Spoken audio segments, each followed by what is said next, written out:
Hello everyone, welcome to your own channel. कैसे हैं आप सब लोग। आज हम लोग राहु केतु जो हमारी सीरीज़ चल रही है उसके वीडियो को कंटिन्यू करेंगे। सैटर्न का हमने अभी लास्ट वीडियो बनाया सैटर्न सीरीज़ का, उसको भी हम कंटिन्यू करेंगे, बट आज हम लोग राहु केतु का नेक्स्ट वीडियो कंटिन्यू करेंगे। राहु केतु का ट्रांजिट आप लोगों को पता है मई एंड के आसपास होने वाला है। तो हमने already I think if I am not wrong Leo और वर्गो दोनों कवर कर लिए। तो आज हम लोग बात करेंगे लिब्रा असेंडेंट के बारे में। ठीक है, लिब्रा असेंडेंट के लिए अभी राहु जो है वो पाइसेस में 6th हाउस में और केतु जो है वो 12th हाउस में बैठा हुआ है। ठीक है, बट अब ट्रांजिट के बाद जो मई के बाद से ट्रांजिट होगा उसमें केतु जो है इनके 11th हाउस और राहु जो है इनके 5th हाउस में आ जाएगा। ठीक है, अब ये ट्रांजिट इन लोगों के लिए क्या इफेक्ट लाएगा। और देखो, जैसे मैंने आप लोगों को बताया कि मून जहाँ बैठा हो उसके बारे में हम बाद में बात करेंगे इसके लिए, पर अभी फ़िलहाल आप लोग उससे भी अपना ट्रांजिट देखना राहु केतु का, because Rahu Ketu Saturn Jupiter in सब के ट्रांजिट मून से बहुत इंपॉर्टेंट होते हैं और लगन से भी इम्पॉर्टेंट होते हैं, और फिर उसके बाद लगन लॉर्ड से बहुत इम्पॉर्टेंट होते हैं। जैसे इस केस में लगन लॉर्ड बैठा है यहाँ। ठीक है, तो अब लगन लॉर्ड से अगर आप देखोगे तो राहु का साइन तो सेम ही रहेगा सबके लिए, बट लगन से देखो 5th हाउस में हो रहा है, लगन लॉर्ड से 4th हाउस में हो रहा है। ठीक है, लगन से 11th हाउस में हो रहा है, बट लगन लॉर्ड से 10th हाउस में हो रहा है। तो वैसे रिजल्ट्स आप लोगों को मिलेंगे और ये आप लोगों को चेक करना है। हम लोग इसके बारे में बात कर सकते हैं। अगर आप लोग चाहते हो कि लगन लॉर्ड से भी हम लोग राहु केतु का और सैटर्न का भी कंटिन्यू करें तो प्लीज़ आप कमेंट में लिख देना, मैं उसके बारे में भी उसके लिए भी वीडियो बना दूंगा। बट फिलहाल हम लोग केवल लगन से बात कर रहे हैं। तो अब लगन से अब देखो, सबसे पहले जब राहु केतु यहाँ हमारे 11th हाउस और 5th हाउस में गोचर करेंगे तो राहु और केतु में पता है देखो क्या है। राहु हमारा ऑब्सेशन है, राहु हमारा एक्सपेंशन है, राहु डार्कनेस है, राहु इल्यूजन है, राहु एक तरीके का किसी भी चीज़ के जो चीज़ जिस चीज़ में ज़्यादा इंटरेस्ट जाता है हमारा इस एज में, इस लाइफ में, राहु हमें अपनी तरफ खींचता है, केतु डिटैच करता है। ठीक है, राहु सारी आजकल का जितना भी आप ले लो, सोशल मीडिया, इंटरनेट, नेटवर्किंग, जो भी नया टेक्नोलॉजीज़, न्यू एज टेक्नोलॉजीज़ आ रही हैं related to computer and all, तो वो सब राहु है। ठीक है, केतु ऑन अनदर हैंड क्या है, केतु स्पिरिचुअलिटी है, केतु स्पिरिचुअल प्लैनेट है, केतु डिटैचमेंट है, केतु हाइट को रिप्रेजेंट करता है, केतु पॉइंटेड चीज़ों को रिप्रेजेंट करता है। ठीक, केतु हमारा हेडलेस प्लैनेट है, राहु हमारा हेड, सिर्फ हेड है प्लैनेट, एज अ हेड है, केवल उसका बॉडी नहीं होती और केतु का हेड नहीं होता। तो ये सारी चीज़ें राहु और केतु के लिए होती हैं। ठीक है, अब 11th हाउस और 5th हाउस क्या होते हैं। देखो, 11th हाउस होता है आपका नेटवर्किंग का। ठीक है, अब इसमें एक कमाल की चीज़ है, वो मैं आपको बताऊंगा अभी थोड़ी देर में, जो इस सिर्फ इन असेंडेंट के लिए, मतलब अभी जो हो रही है इस लिब्रा असेंडेंट के लिए, वो मैं आपको बताऊंगा। तो कि 11th हाउस क्या होता है हमारा, नेटवर्किंग का हो गया। 11th हाउस हमारा सोशल मीडिया या जैसे इंटरनेट से रिलेटेड कोई भी चीज़, क्योंकि 11th हाउस क्या होता है, एक्वेरियस, ओरिजिनल साइन जो होता है एक्वेरियस का होता है। ठीक है, अब एक्वेरियस में आप लोगों को पता है ये हमारा नेटवर्क सर्कल होता है, फ्रेंड्स होते हैं, सोशल मीडिया, सोशल नेटवर्किंग, जैसे आप लोगों का कोई भी ऑनलाइन अगर आप कुछ करो, जैसे यूट्यूब हो गया, इंस्टाग्राम हो गया, फेसबुक हो गया, ये सब चीज़ें जो हैं कनेक्ट करने का तरीका, एक तो नेटवर्क दोस्तों से वैसे कनेक्ट करना हो गया और एक हो गया सोशल नेटवर्क, तो ये सब होता है। ठीक है, फिर एल्डर ब्रदर्स और सिस्टर्स का भी होता है, सिबलिंग्स का होता है। 5th house on other hand क्या क्या होता है, 5th हाउस होता है हमारा चिल्ड्रन का, 5th हाउस होता है हमारा स्पेकुलेशन का, 5th हाउस होता है हमारा रिलेशनशिप। ठीक है, 5th हाउस होता है हमारा एजुकेशन रिलेटेड चीज़ों को देखने का, 5th हाउस होता है हमारा क्रिएटिविटी का, गवर्नमेंट के रिलेटेड चीज़ों का होता है। ठीक है, 5th हाउस हमारा सेल्फ एक्सप्रेशंस, ईगो, ये सब चीज़ भी रिप्रेजेंट करता है। बिकॉज ये क्या होगा, ओरिजिनल लियो, तो लियो में साइन में क्या होता है, ये सब चीज़ें होती हैं, ठीक है। तो ये हो गए हमारे 5th और 11th। अब जब 11th हाउस में केतु जाके बैठेगा तो वहाँ क्या होगा? अब देखो कि केतु जो है, जिसमें मैंने आपको बताया कि एक डिटैचमेंट है, केतु चीज़ों से हमें थोड़ा सा दूर करता है, ठीक है। तो हो सकता है इस पीरियड में आप लोग फ्रेंड सर्कल से कम, अगर आप लोग ज़्यादा इन्वॉल्व रहते हो, या वो डिपेंड करेगा आपके नेटल चार्ट और अदर प्लैनेट्स की प्लेसमेंट पे। बट अगर आप लोग बहुत ज़्यादा कनेक्टेड हो, या हो सकता है कि वहाँ से थोड़ा सा डिस्कनेक्ट बने, और आप लोग उसके ऑपोजिट साइड, यानी कि राहु जहाँ बैठा है बच्चों के लिए, या अपना सेल्फ चीज़ों में, क्रिएटिविटी में, अपने सेल्फ एक्सप्रेशन या अपनी कोई चीज़ को लेके उन चीज़ों में ज़्यादा इन्वॉल्व हो जाओ, क्योंकि वो राहु हो गया 5th घर का, और केतु हो गया 11th हाउस में, जो आपका नेटवर्क सर्कल या आउटर लाइफ से रिलेटेड है, ठीक है, लोगों के साथ। तो वो चीज़ों से डिटैचमेंट हो के इधर आपका अटैचमेंट बढ़ गया, ठीक है, फॉर दिस पर्टिकुलर पीरियड। उसके बाद ये जैसे आपका एल्डर सिबलिंग्स का भी हाउस है, ठीक है, 11th। तो हो सकता है कि इस दौरान या तो उनसे आप लोग मिलो कम, या हो सकता है उनसे थोड़ा सा डिटैच ऐसे नहीं कि मतलब आप लोग, देखो ये टेम्परेरी फेजेस होते हैं ट्रांजिट, ठीक है। और इसमें भी ये ज़रूरी नहीं है कि ये चीज़ हर किसी के लिए काम करेगी, राइट। अगर यहाँ पे और कुछ प्लेसमेंट्स बैठे हैं तो वो कुछ इफेक्ट पड़ेगा, अगर और प्लैनेट बैठे हैं तो प्लानिटरी चीज़ों पे इफेक्ट देगा। मैं सिर्फ बात कर रहा हूँ यहाँ पे कि अगर वो सिर्फ आपके हाउस में बैठा है, वहाँ कोई प्लैनेट नहीं है, उस पर कोई एस्पेक्ट्स नहीं आ रहे, चीज़ें चेंज नहीं हो रही, तो कैसा फ़र्क पड़ेगा, ठीक है। तो वो चीज़ के लिए, और उसमें भी आपको फिर सन की प्लेसमेंट भी देखनी पड़ेगी, बिकॉज केतु सन के उसमें हाउस में जा रहा है, ठीक है। तो ऑब्वियसली ये ईगो अब ये सबके लिए ईगो कट करेगा, ठीक है, बिकॉज केतु ईगो हो गया। बट ईगो कहाँ की? अभी लियो के लिए अगर आप देखो तो वो सेल्फ की ईगो को कट करेगा। बट जब आपके वो 5th हाउस में जाए, सॉरी 11th हाउस में जाएगा, तो यहाँ भी तो कहीं ना कहीं तो वो, क्योंकि 5th हाउस यानी कि लियो साइन का इफेक्ट देगा, तो ईगो को कहीं ना कहीं कट करेगा। तो किस चीज़ की ईगो को कट करेगा? अगर आपकी ईगो है कोई फ्रेंड्स के रिलेटेड, नेटवर्क सर्कल को लेकर रिलेटेड, या बहन भाइयों को, एल्डर सिबलिंग्स के साथ, या एल्डर सिबलिंग्स की भी हो सकती है कोई ईगो है, तो उसको वो कट करेगा, ठीक है। तो देखो इस पीरियड में ना, depending upon your natal chart placement, results आपके कैसे चेंज हो सकते हैं। एक तरफ तो ये हो सकता है कि थोड़ा सा आप इंटरेक्शन आपका कम हो जाए, वो किसी वजह से हो सकता है आप मिल नहीं पा रहे हो सकता है आप दूर बैठे हो, किसी सिचुएशन की वजह से आप लोगों के इंटरेक्शन कम हो रहा है। एक होगा डिपेंडिंग अपॉन योर चार्ट कि आप खुद से इंटरेक्ट नहीं करना चाहोगे, बिकॉज जैसे मैंने आपको बताया ना, आप अपना, अगर आप मैरिड हो तो बच्चों में, या अपनी सेल्फ क्रिएटिव, अगर अनमैरिड हो तो एक अलग तरीके से होगा, पर मैरिड हो, बच्चे हैं, किड्स हैं, तो उनमें ज़्यादा इंटरेक्ट करोगे, उनमें ज़्यादा इन्वॉल्व हो जाओगे।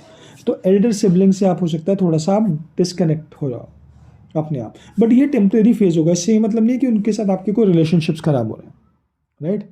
रिलेशनशिप से हम कोई, इसमें हम बात ही नहीं कर रहे हैं, ठीक है। अब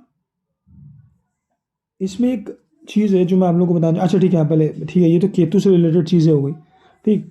या गेन्स, जैसे ये थोड़ा सा आपका 5th house, sorry 11th house is about gains also. तो हो सकता है केतु क्या होता है ना, चीज़ों को लेट गो कराता है, या आपको वो उन चीज़ों के लिए, बिकॉज इट्स हेडलेस प्लैनेट ना, तो वो क्या करेगा वहाँ पे, आप उस टाइम पीरियड में, अगर केतु वहाँ बैठा है तो फिर वो लाइफ लॉन्ग हो गया। अगर ट्रांजिट कर रहा है तो उन चीज़ों को ना आप उस पर्टिकुलर टाइम पीरियड में ध्यान नहीं दोगे, या उन चीज़ों का आप लेट गो कर दोगे, या ठीक है कोई फ़र्क नहीं पड़ता। तो यहाँ क्या आता है, 11th हाउस इज अबाउट क्या है, 10th हाउस का सेकंड है, यानी कि सर्विस का गेन हाउस है।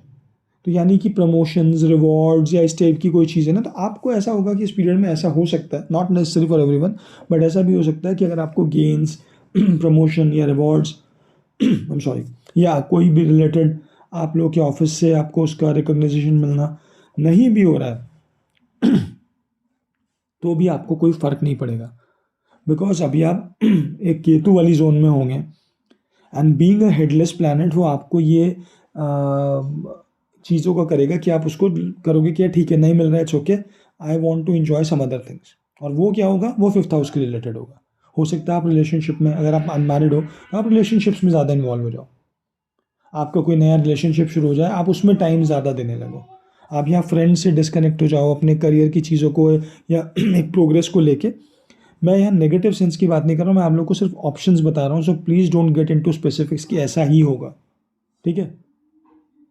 तो हो सकता है कोई रिलेशनशिप ऐसा आ जाए लाइफ में जो मैरिड है, हो सकता है वो अपने बच्चों के साथ, या हो सकता है वो और किसी चीज़ में, जैसे मैंने आपको बताया क्रिएटिविटी एज एन होल सबके लिए काम करेगी, तो वहाँ वो चीज़ें बढ़ जाएंगी। अब 5th हाउस में मैंने आपको ऑलरेडी बता दिया कि राहु की वजह से क्या क्या होगा। अब इसमें ना वर्गो असेंडेंट के लिए एक चीज़ क्या हो रही है कि अगर आप देखो तो अभी नॉर्मली अगर आप देखो तो केतु जो है वो 5th में ट्रांजिट कर रहा है, 5th साइन में, which is like 5th house. But in लोगों के 5th हाउस में राहु भी ट्रांजिट कर रहा है। राहु ट्रांजिट कर रहा है 11th house, which is the 11th house, और इन लोगों की केतु कर रहा है, ठीक। इसको हम ऐसा समझते हैं कि वर्गो के लिए ले लो आप इसको, अगर ये वर्गो होता तो वर्गो वालों के लिए केतु यहाँ आता और राहु यहाँ आता, ठीक। ये मैं वर्गो असेंडेंट के लिए आपको सिर्फ एग्जांपल दे रहा हूँ कि कैसे डिफरेंस है। तो यहाँ पे 11th है, यहाँ पे 5th है, तो इनके तो एक्चुअल 5th में केतु ही जा रहा है और 12th हाउस में जा रहा है, तो वो उसके रिजल्ट्स देगा। इनके एक्चुअल 11th में राहु जा रहा है और 6th के रिजल्ट्स देगा। बट यहाँ पे एक चीज़ और हो गई है फॉर वर्गो असेंडेंट, केतु यहाँ बैठेगा और राहु यहाँ। अब राहु 11th में बैठा है जो कि ये साइन है, केतु 5th में बैठा है जो कि ये साइन है, ठीक। तो इसका मतलब ये नहीं है कि वो रिजल्ट्स ऐसे हो जाएंगे आपको या कोई वो कॉन्ट्राडिक्शन हो जाएगा, नहीं।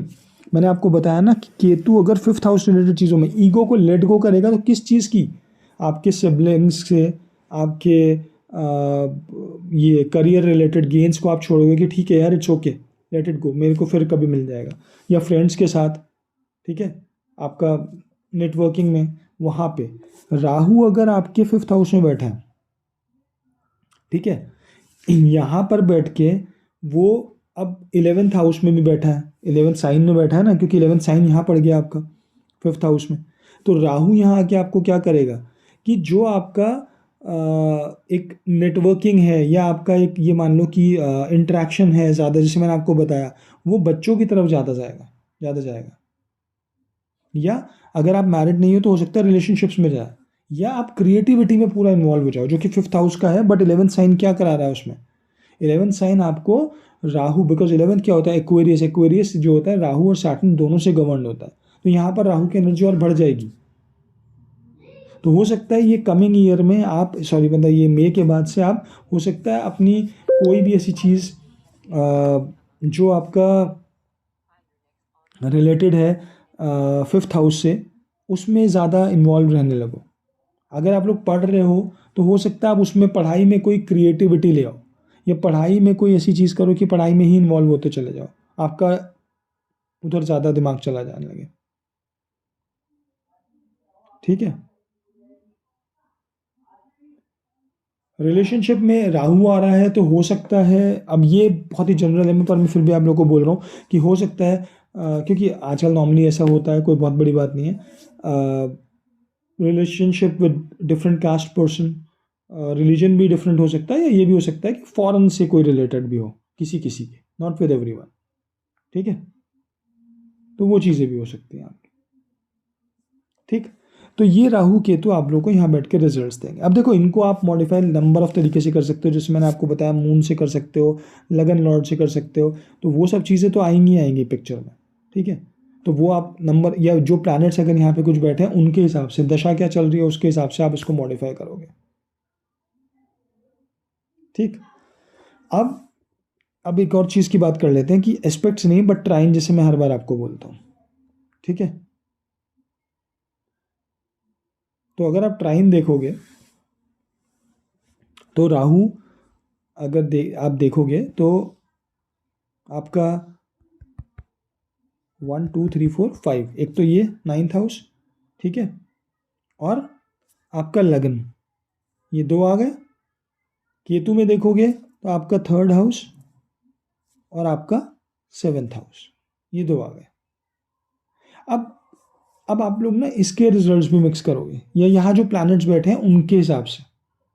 तो मैं आप लोग को क्यों बोल रहा हूँ ट्राइन में देखने के लिए, because trine is very important, किसी भी प्लैनेट से, ये मैं हर वीडियो में आप लोगों को बोल रहा हूँ, केंद्र और ट्राइन बहुत इंपॉर्टेंट होते हैं किसी भी प्लैनेट या किसी भी पर्टिकुलर हाउस से। तो यहाँ पर आप अगर यहाँ आपका कोई प्लैनेट बैठा है तो उसको आप राहु से लिंक करोगे। यहाँ अगर कोई प्लैनेट बैठा है तो उसको आप केतु से लिंक करोगे, और वो राहु और केतु उन प्लैनेट्स पे वैसा इफेक्ट डालेंगे। ठीक है, I am not going into that because वो फिर बहुत ही, वो किसी के जिनका स्पेसिफिकली होगा उस हिसाब से, क्योंकि वहाँ में फिर साइन भी देखना पड़ेगा, प्लैनेट भी देखना है, नक्षत्र भी देखना है। तो मैं उसके बारे में कोई जनरल आपको नहीं बता रहा हूँ, क्योंकि वो जनरलाइज हो नहीं सकता। बट आप लोग चेक करो अपने अपने चार्ट में कि अगर कोई प्लैनेट बैठा है तो उसको राहु और केतु के साथ इन्वॉल्व करके उसका एनालिसिस करो, looking at the sign also. और फिर आप देखो कि दशा के साथ मैच करके वो कैसे रिजल्ट्स आपको दे रहा है ड्यूरिंग दिस ट्रांजिट। ठीक है, लगन लॉर्ड से और मून से भी आप उनका फिर एनालिसिस करोगे कि राहु और केतु का कहाँ कहाँ ट्रांजिट हो रहा है, तब आप लोगों को एक्चुअल रिजल्ट्स मिल जाएंगे। देखो, I know it is very tedious thing कि कैसे हम लोग को ये करना पड़ेगा, और इतनी सारी चीज़ें लगानी है, कॉम्बिनेशन लगाने, तब जाके। पर देखो, अगर एक्चुअल रिजल्ट्स चाहिए तो हमें ये करना पड़ेगा। ठीक है, सुपरफिशियल चीज़ों में जाके अगर ऊपर ऊपर से देखना है, कई कई बार मैंने आपको बोला रिजल्ट्स मिल जाते हैं, फ्लूक तुक्के लग जाते हैं, वो हो गया, not always, and that is why predictions गलत होती हैं। तो आपको मैं क्यों नॉलेज ये शेयर कर रहा हूँ, जिससे आप लोगों को समझ में आए कि आप लोग कैसे देखोगे इस ट्रांजिट को, अगर आप लोग पढ़ रहे हो या सीख रहे हो। ठीक है, बट अगर आप लोगों को फुल नॉलेज नहीं है तो प्लीज़ इसमें या तो सीखो उसको अच्छे से अपने चार्ट पे डाल के, किसी भी कंक्लूजन पे मत पहुंच जाना एकदम से कि यार ऐसे हो रहा है, ये प्लैनेट बैठा है तो मेरा तो डैमेज हो रहा है या मेरे को बहुत फ़ायदा हो रहा है। नहीं, जब तक आप पूरा एनालिसिस ना करो। और अगर आप लोगों की समझ में नहीं आ रहा तो प्लीज़ गेट ए कंसल्टेशन, किसी से भी लो, पर कंसल्टेशन के थ्रू समझने की कोशिश करो। मेरा पॉइंट यहाँ पर ये है कि जब आप लोग कंसल्टेशन के लिए भी जाते हो तो आप लोग को एटलीस्ट इतना पता होना चाहिए कि चल क्या रहा है। ये नहीं कि सामने वाला आपको बैठ के कुछ भी बोल दे और आप सुन के आ जाओ। एटलीस्ट आप लोग क्वेश्चंस कर सकते हो पहले अपने चार्ट में देख के। तो इसको एनालिसिस, इसको चीज़ों को देखने की कोशिश करिए राहु केतु के ट्रांजिट के हिसाब से, जो भी लिब्रा लगन वाले हैं। और आप लोगों के लिए मैंने आपको बताया कि कहाँ कहाँ आपका गोचर हो रहा है इनका राहु केतु का, तो वो चीज़ें आप लोग देखो और उसके हिसाब से अपने अदर प्लैनेट्स, उनके ट्राइन्स, फिर मून से, फिर लगन लॉर्ड से आप लोग देखो।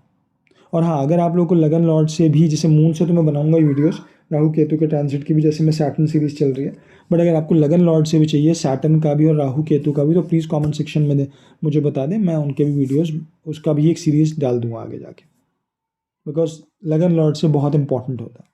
ठीक, सो चलिए गाइज, ये मेरा एक एनालिसिस था आप लोगों के लिए, लिब्रा लगन वालों के लिए, जब राहु और केतु का ट्रांजिट होगा, गोचर होगा अभी मई एंड से, इन लोगों के 11th हाउस और 5th हाउस में, लियो में और एक्वेरियस साइन में, तो क्या रिजल्ट्स हो सकते हैं। ठीक है, सो अगर आप लोग को वीडियो अच्छा लगे तो प्लीज़ चैनल को सब्सक्राइब करें, वीडियो को लाइक करें, शेयर करें, कमेंट करें। और अगर आप लोग को कोई भी डिटेल्स चाहिए हो किसी भी तरह की, या कुछ भी कंसल्टेशन रिलेटेड चीज़ें हैं, तो आप लोग मेरी वेबसाइट पर जा सकते हैं, shikharvats.com, और आप लोग को सब डिटेल्स वहाँ मिल जाएगी। चलिए, thank you so much, bye.